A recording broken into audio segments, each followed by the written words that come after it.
जय हिंद दोस्तों, आपका स्वागत है यूनिक क्लासेस बूंदी में। अपन पहले चैप्टर पढ़ चुके हैं। अब दूसरे चैप्टर की शुरुआत करते हैं जो भूगोल कक्षा 12 के लिए है, जिसका नाम है विश्व जनसंख्या वितरण और जनघनत्व। अपन बात करें तो इस चैप्टर में से क्वेश्चन आएंगे तो आपको एग्जाम में देखने को मिलेंगे। आई होप, मैं आशा करता हूँ कि आपको जो पहला चैप्टर मेरे द्वारा पढ़ाया गया था वो अच्छा लगा हो, और आगे आपके कमेंट से पता चलेगा कि कौन सा चैप्टर डालना है, कौन सा नहीं डालना। हम एक और शुरुआत करने जा रहे हैं। अगर आपके कमेंट मिले या आपकी मांग हुई तो हम चित्रकला भी पढ़ाएंगे आगे जाके इसी चैनल पर। तो चलो अब बात करते हैं सेकंड चैप्टर की, जिसका नाम है विश्व जनसंख्या वितरण और वृद्धि। इसमें पहली जो महत्वपूर्ण परिभाषा है वो है जॉर्ज बी कृषि की। इनके अनुसार जो एशिया महाद्वीप है, कौन सा महाद्वीप है, एशिया महाद्वीप के 10%, कितने परसेंट, 10% समतल भाग, शब्दों को याद रखना, कौन सा भाग, समतल भाग पर, कौन सा भाग, समतल भाग पर 90% जनसंख्या निवास करती है। यानी कि कह सकते हैं कि एशिया का 10% समतल भाग में कितने परसेंट, 90% जनसंख्या निवास करती है, जबकि 90% असमतल भाग में 10% जनसंख्या निवास करती है। यानी कि 10% समतल भाग में तो 90% जनसंख्या, जबकि 90% असमतल भाग पर 10% जनसंख्या निवास करती है। ये किसके अनुसार है, जॉर्ज बी कृषि के अनुसार।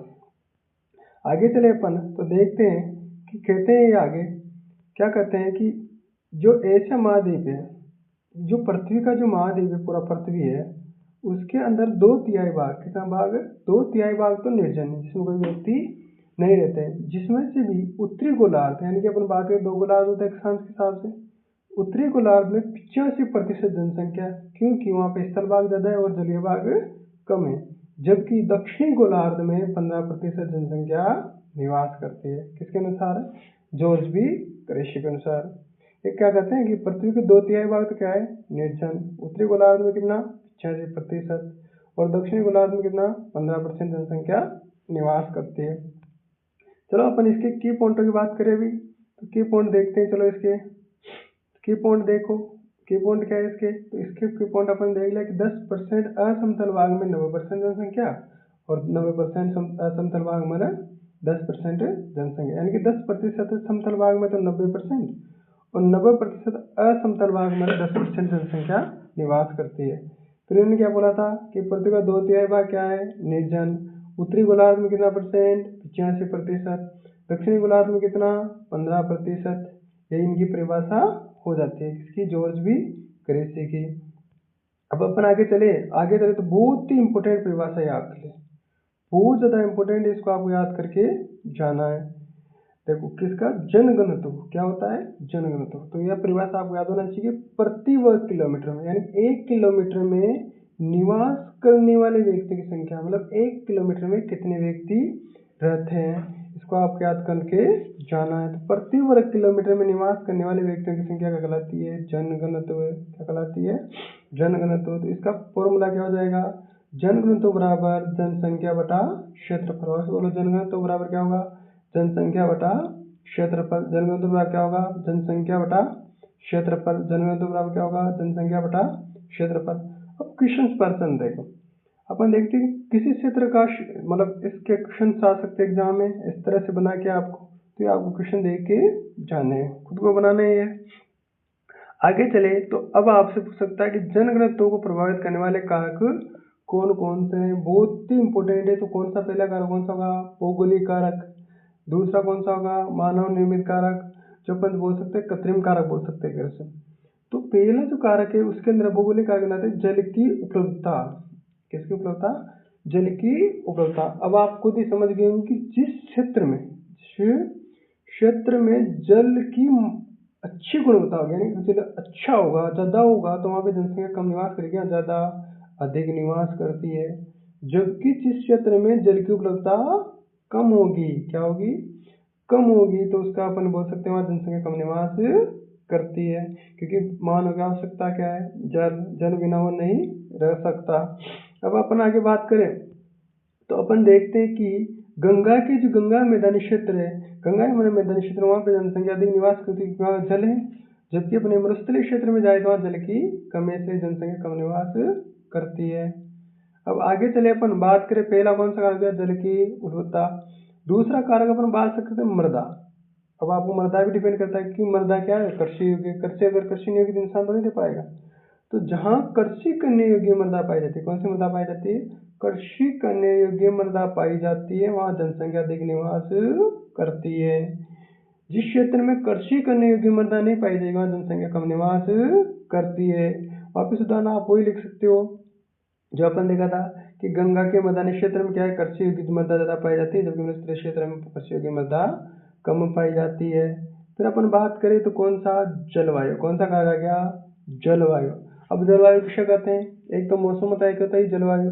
तो किसी भी क्षेत्र में अगर 25 वर्ष का डाटा लिया जाए, यानी आंकड़ा लिया जाए और उसका मौसम देखा जाए तो उसे क्या कहेंगे, जलवायु।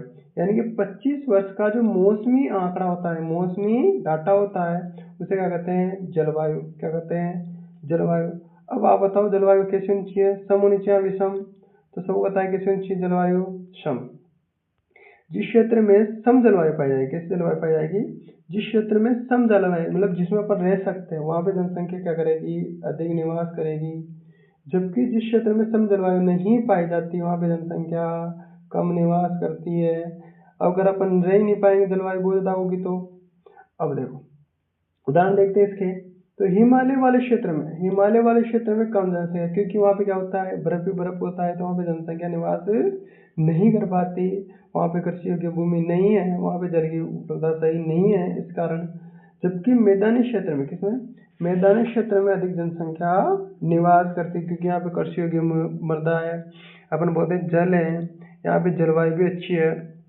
तो दो कारक हो गए, पहला कौन सा हो गया, पहला कारक कौन सा गया, तो पहला जल की उपलब्धता, दूसरा कौन सा गया, मृदा। कौन सा गया, मृदा। तीसरा कौन सा गया, जलवायु। कौन सा गया, जलवायु। अब अपन चौथे कारक की बात करते हैं, इसका नाम है भू आकृति। कौन सी आकृति, भू आकृति। अब आप बताओ समतल भाग में रहना पसंद करोगे या समतल भाग में, तो सबको पता है कौन से भाग में रहेगी, समतल भाग। तो जिस क्षेत्र में समतल जलवायु, कौन सी, समतल भूमि पाई जाती है, यानी कि समतल जलवायु समतल भूमि पाई जाती है, वहां पे जनसंख्या अधिक निवास करती है।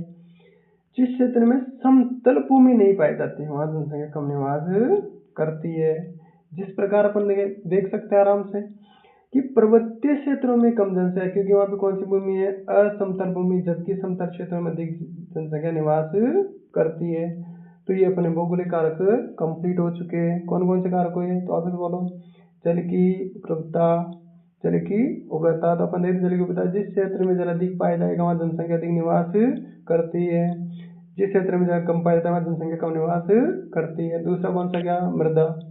जहाँ पे कृषि योग्य मृदा पाई जाती है वहाँ जनसंख्या अधिक निवास करती है, जबकि अपन जहाँ पे कृषि योग्य मृदा नहीं पाई जाती जनसंख्या कम निवास करती है। तीसरा अपन बोलते हैं कौन सी, जलवायु। जहाँ समतल, जहाँ पे सम जलवायु पाई जाती है वहाँ पे क्या जनसंख्या अधिक निवास करती है, जहाँ पे सम जलवायु नहीं पाई जाती जनसंख्या कम निवास करती है। चौथा अपन देख लिया भू आकृति। तो भू आकृति में जिस क्षेत्र में समतल भूमि पाई जाती है वहाँ पे जनसंख्या अधिक निवास करती है, जबकि जिस क्षेत्र में असमतल भूमि नहीं पाई जाती वहाँ जनसंख्या कम निवास करती है। तो ये चार कारक अपन पढ़ चुके हैं। अब अपन देखते हैं कौन सी बात, तो अपन देखते हैं कि आर्थिक कारक। कौन सा कारक, आर्थिक कारक। भौगोलिक कारक कंप्लीट हो चुके हैं, कौन से देखेंगे, आर्थिक कारक। कौन से कारक, आर्थिक कारक, जिसमें से अपन देखते हैं पहला खनिज। अब आप बताओ, जिस क्षेत्र में खनिज अधिक पाए जाएंगे, क्या पाए जाएंगे, खनिज अधिक पाए जाएंगे वहाँ जनसंख्या अधिक निवास करती है, क्योंकि जिस क्षेत्र में खनिज अधिक पाए जाते हैं तो अपन जानते हैं उद्योग खुलेंगे, उद्योग खुलेंगे तो वहाँ पे रोजगार मिलेगा, रोजगार की संभावना ज़्यादा होती है, वहाँ जनसंख्या अधिक निवास करती है। जबकि जबकि जिस क्षेत्र में खनिज नहीं पाए जाते वहाँ जनसंख्या कम निवास करती है। जैसे उदाहरण देखिए अपन अफ्रीका का जाम्बिया पेटी क्षेत्र, यहाँ पे जनसंख्या अधिक निवास करती है क्योंकि यहाँ पे खनिज अधिक पाए जाते हैं। अपन पढ़ी लिया खनिज वाले क्षेत्रों में रोजगार के अवसर अधिक होते हैं, जबकि उद्योग भी जब अधिक होते हैं तो क्या होगी, जनसंख्या ज़्यादा।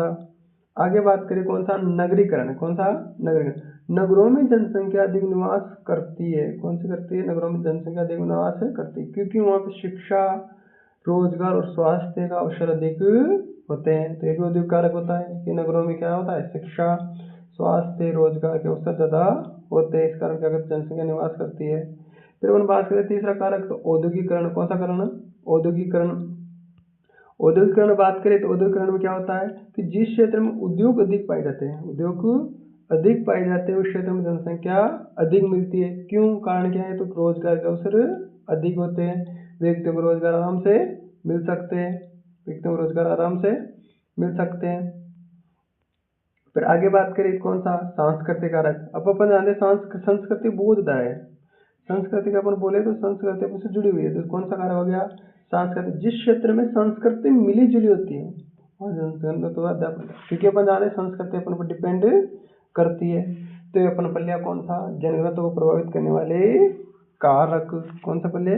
जनगणना को प्रभावित करने वाले कारक। अब अपन नया टॉपिक पढ़ते हैं, उस टॉपिक का नाम है जनसंख्या वृद्धि। क्या होगा? जनसंख्या वृद्धि। तो अपन देखते हैं जनसंख्या वृद्धि क्या है। तो जनसंख्या वृद्धि में देखते हैं कि जनसंख्या वृद्धि क्या होती है। तो किसी विशेष क्षेत्र में, मान लो कोई भी क्षेत्र लिया, किसी विशेष क्षेत्र में रहने वाले लोगों की संख्या में आया परिवर्तन क्या कहलाता है? जनसंख्या वृद्धि। अब मान लो कोई व्यक्ति 2011 में रहते 1000 रहते हैं और 2012 में उनकी जनसंख्या 2000 तो कितना परिवर्तन आया? 1000। तो अपन क्या कहते हैं? किसी विशेष क्षेत्र में रहने वाले लोगों की जनसंख्या में जो परिवर्तन आता है उसे क्या कहते हैं? जनसंख्या वृद्धि। या दो समय अंतराल, एक और परिभाषा हो सकती है, दो समय अंतराल के में लोगों की संख्या में आया परिवर्तन क्या कहलाता है? जनसंख्या वृद्धि। अब जनसंख्या वृद्धि कितने प्रकार की हो सकती है? दो प्रकार। कितने प्रकार की हो सकती है? दो प्रकार की। या तो धनात्मक होगी या क्या होगी? ऋणात्मक। या तो धनात्मक होगी या क्या होगी? ऋणात्मक। तो अपन पहली बात करते हैं धनात्मक कब होगी, तो आप बताओ कब होगी? कि जब किसी विशेष क्षेत्र में जन्म दर तो अधिक हो, जन्म दर तो क्या हो? अधिक होती है, जबकि मृत्यु दर क्या होती है? कम। जन्म दर तो क्या हो? अधिक हो और मृत्यु दर क्या हो? उसे कहते हैं धनात्मक वृद्धि। क्या कहते हैं? धनात्मक। यानी कि अपन बोल सकते हैं जीने वाले ज्यादा हो और मरने वाले कम हो, बच्चों का जन्म ज्यादा हो और मृत्यु कम हो, तो अपन क्या कहते हैं? धनात्मक वृद्धि। कौन सी वृद्धि होगी? धनात्मक वृद्धि। अब बात करें दूसरी वृद्धि कौन सी होगी, तो कौन सी होगी? ऋणात्मक। कौन सी होगी? ऋणात्मक। अब आता हो या परिभाषा क्या बनेगी, तो आप समझ गए हो परिभाषा क्या बनेगी। तो परिभाषा सबको समझ में आ गई होगी। परिभाषा क्या बनेगी? परिभाषा बनेगी ऋणात्मक वृद्धि की।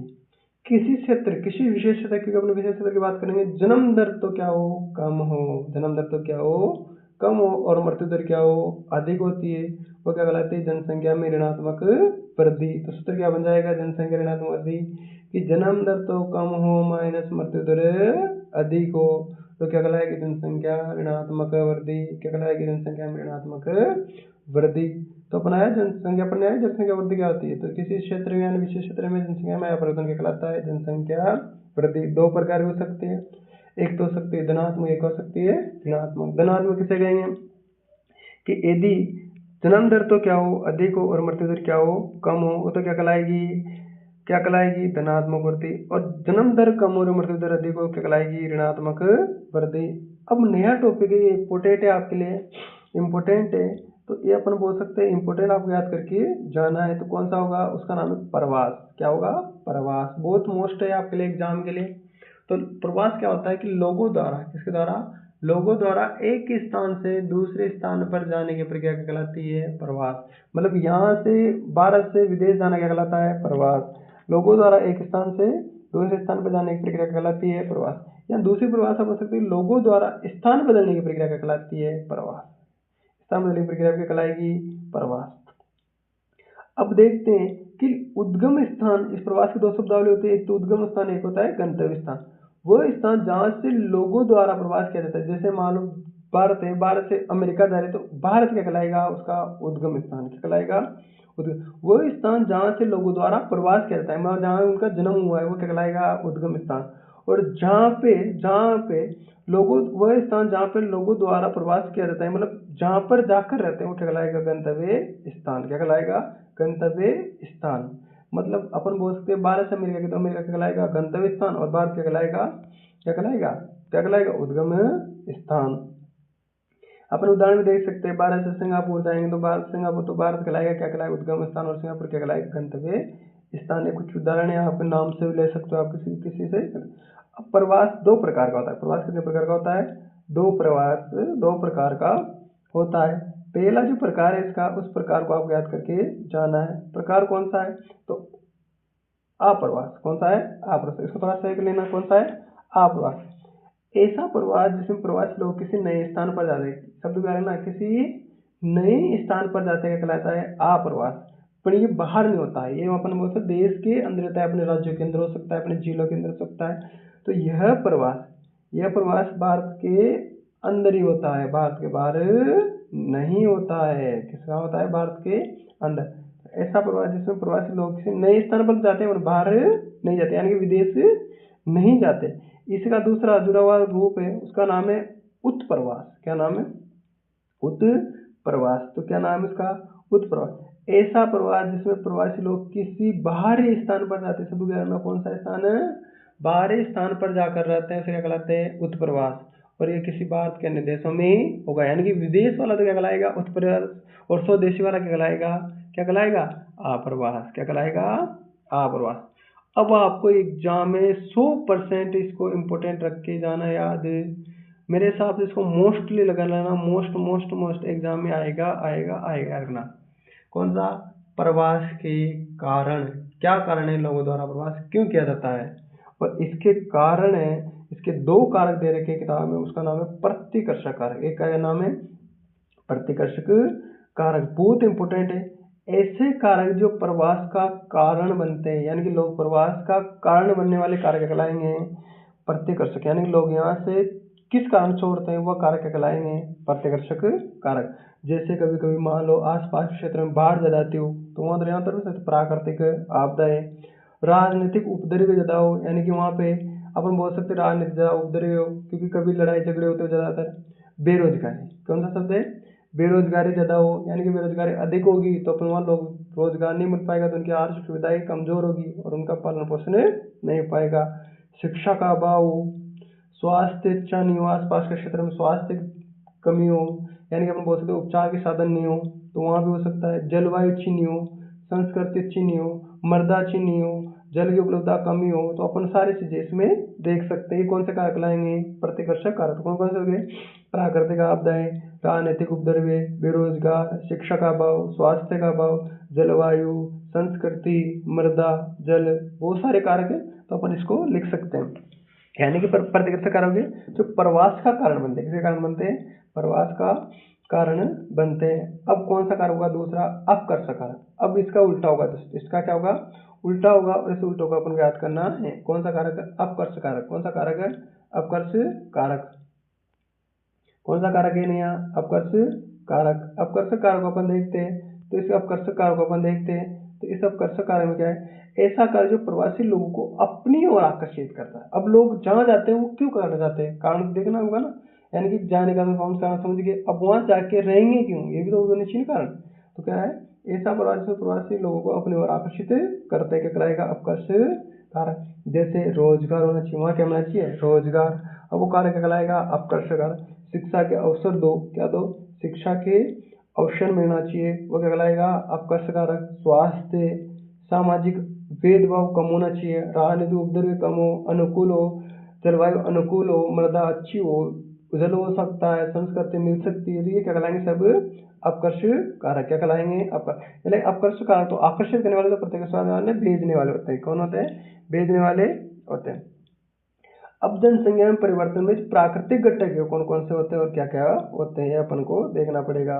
तो इसमें अपन देखते हैं, पहली जो महत्वपूर्ण परिभाषा है उसका नाम है CBR, अशोधित जन्म दर। क्या होता है? अशोधित जन्म दर। ये क्या होती है कि प्रति हजार, मतलब 1000 महिलाओं द्वारा जन्म दिए गए जीवित बच्चों की संख्या, यानी 1000 महिलाएं, उनके द्वारा जो जीवित बच्चे हैं उनकी संख्या कितनी है?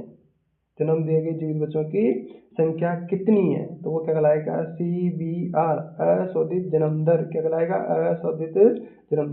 तो इसका फॉर्मूला क्या बनेगा कि जीवित बच्चों की संख्या बटा कुल जनसंख्या इंटू 1000। क्या बनेगा? जीवित बच्चों की संख्या बटा कुल जनसंख्या इंटू 1000। तो प्रति 1000 महिलाओं द्वारा जन्म दिए गए जीवित बच्चों की संख्या क्या कहलाएगी? अशोधित जन्म दर क्या कहलाएगी? अशोधित जन्म। अब इसी तरह से क्या होती है? अशोधित मृत्यु दर भी होती है। अशोधित क्या होती है? मृत्यु दर भी होती है। इसे बोलते हैं CDR। क्या बोलते हैं? CDR। क्या बोलेंगे? CDR। क्या बोलेंगे? CDR। अशोधित मृत्यु दर। क्या बोलेंगे? अशोधित मृत्यु दर। तो प्रति हजार व्यक्तियों में मरने वालों की संख्या क्या कहलाएगी? अशोधित मृत्यु दर। यहाँ महिला शब्द यूज मत करना। प्रति हजार व्यक्तियों में मरने वाली संख्या आएगी, महिला शब्द नहीं आएगा। तो इसका फॉर्मूला क्या बन जाएगा? मरने वालों की संख्या बटा कुल जनसंख्या इंटू 1000। तो CBR में आप कह रहे ना महिलाएं आएगी, और CDR में महिलाएं नहीं आएगी, इसमें सारी जनसंख्या आएगी। तो आपको याद होना चाहिए, आपको याद होना चाहिए। अब देखो, एक थॉमस मोथरस का सिद्धांत जनसंख्या बहुत इंपॉर्टेंट है, और इनका सिद्धांत आपको एग्जाम में याद करके जाना है। देखो ये सिद्धांत क्या है, सिद्धांत को समझना है पहले। सिद्धांत क्या है? तो सिद्धांत को समझना है थॉमस मोथरस का सिद्धांत। किसका सिद्धांत है? थॉमस मोथरस का। इनके अनुसार जनसंख्या खाद्य पदार्थों की अपेक्षा तेजी से बढ़ रही है। मतलब जितने खाद्य पदार्थ नहीं बोल रहे ना, उतने तो क्या बन रही है? जनसंख्या।